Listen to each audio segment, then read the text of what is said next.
Hey everybody, it's Alex from ASC. It's Snap on Wednesday, but a Tuesday. What have we got going on? Well, shop has been crazy busy, as always. I've got a bit of a bus fest going on in here today. Two VW T5s.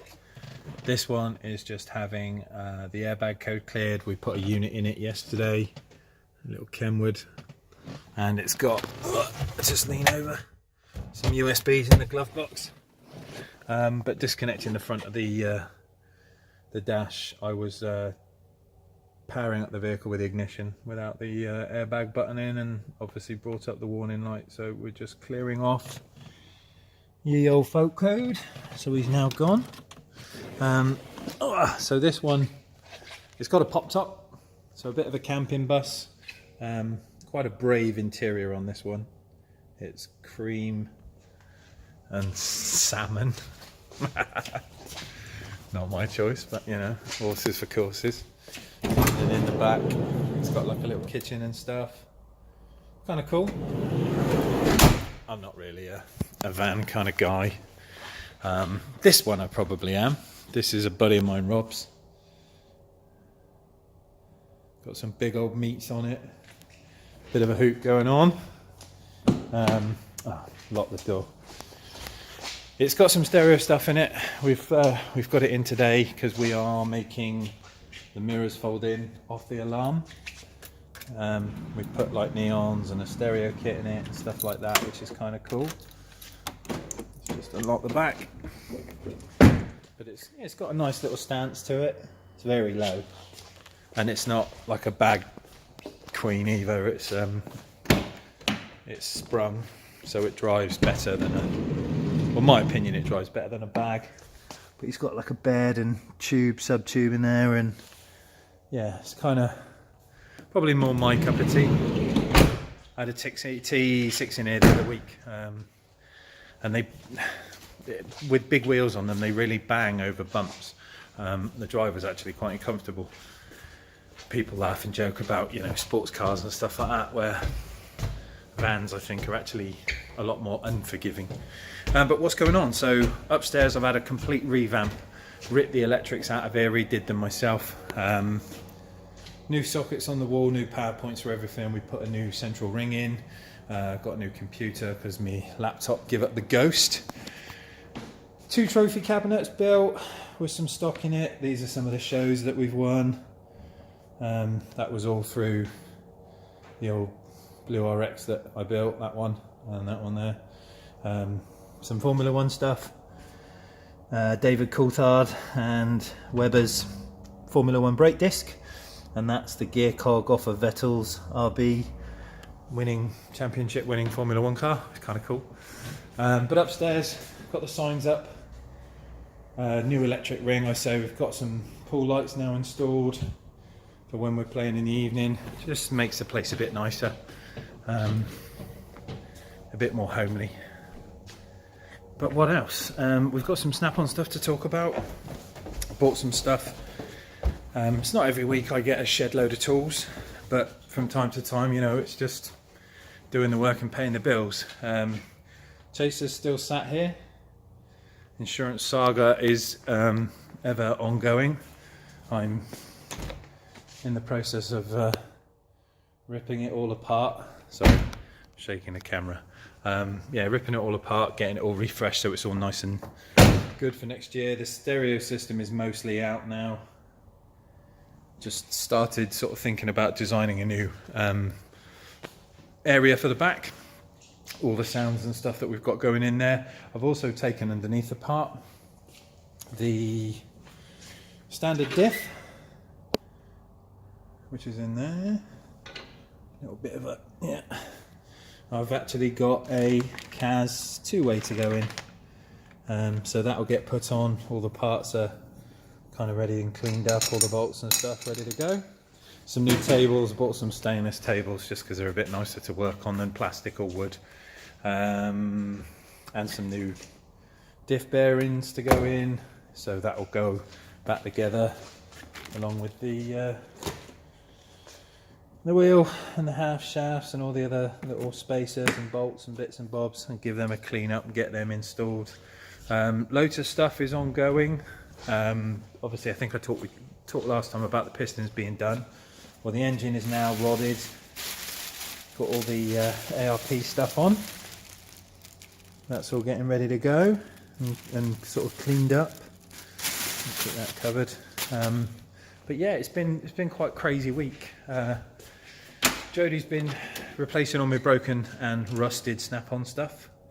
I broke a pry bar, screwdrivers. I've had it all this week. I made a new purchase, which I'll show you now. I'm just going to spin you around. Is kind of these sockets. Let me just put you down so I don't wobble you.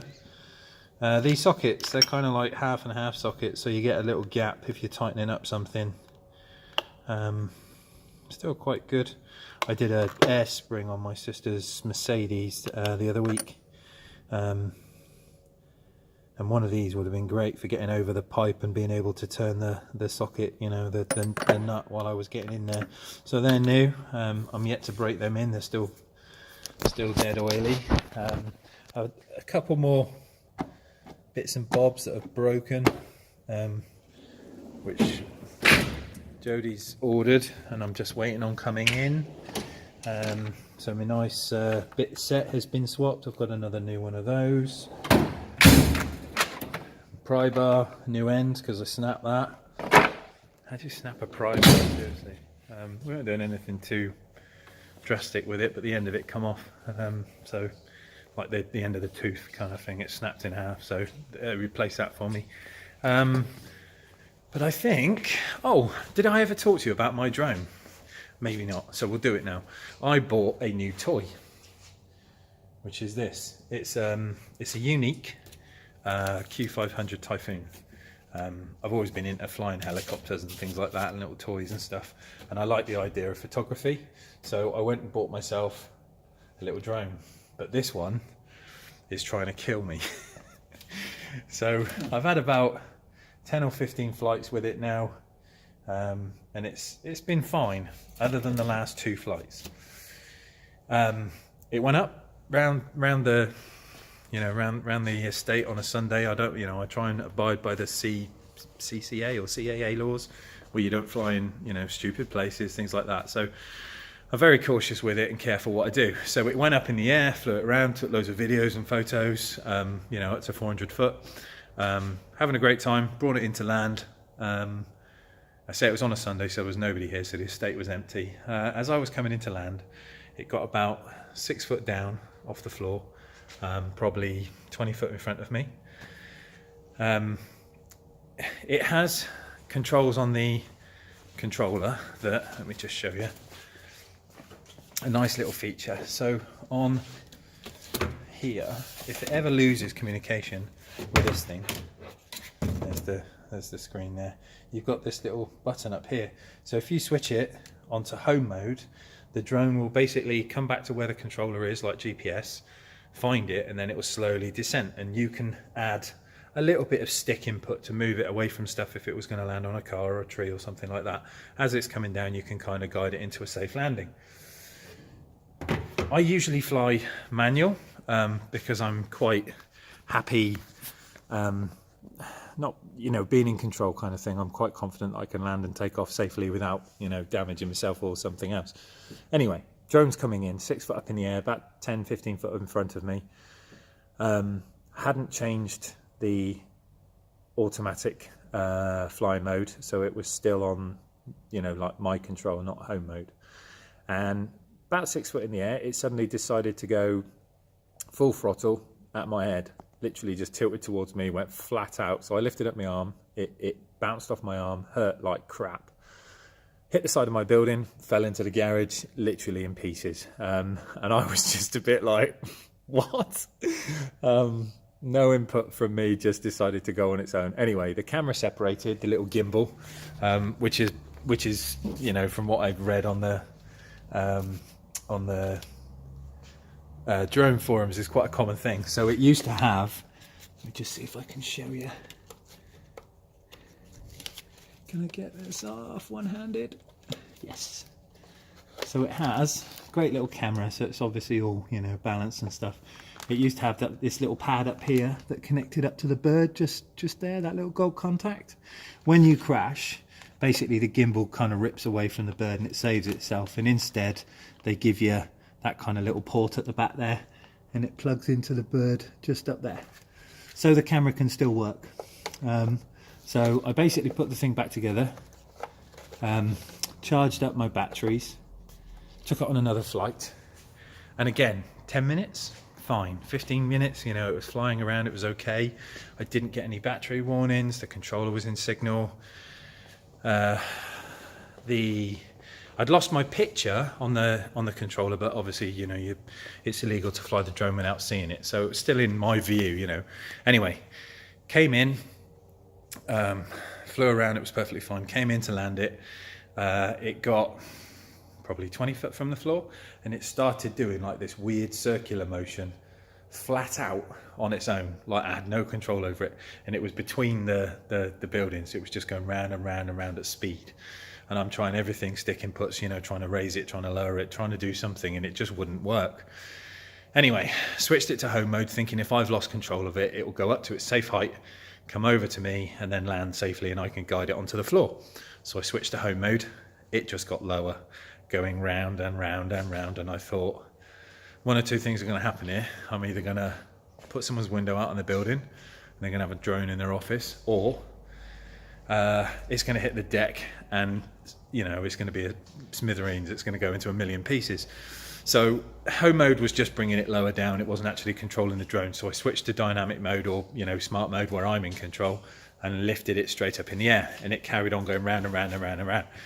Fortunately, I got it high enough that the stay, one of the stays, clipped a building as it went up, but the drone didn't belly up, you know, it didn't flip over onto its head and bounce across the roof. It just literally took off after a big whack on the side of a building. I got it up so high, it seemed to kind of level out. Switched it to home mode, instantly stopped, came back into land perfectly fine. Weird.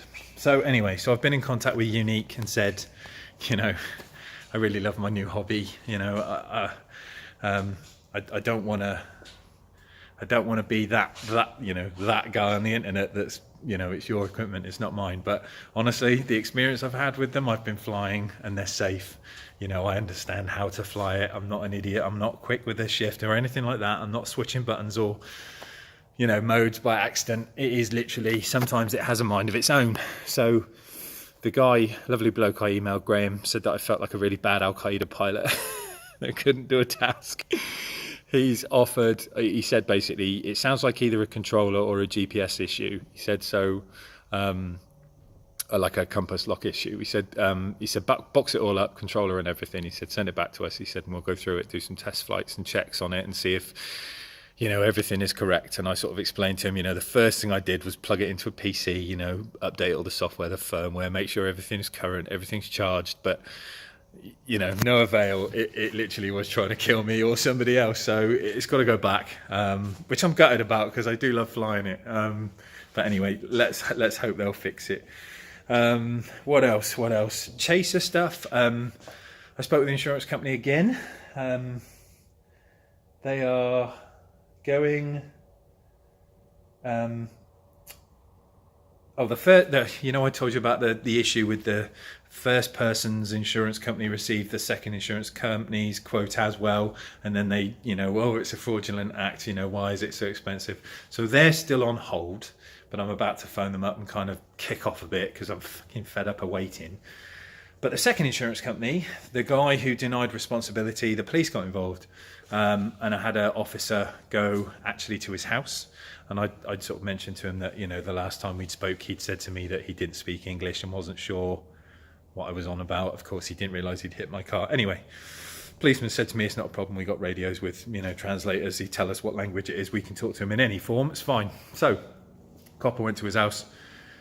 You know, I'm here about the incident with a white car, and he played dumb. Don't know what you're on about. So the policeman pulled out his iPad, showed him my video, both of them.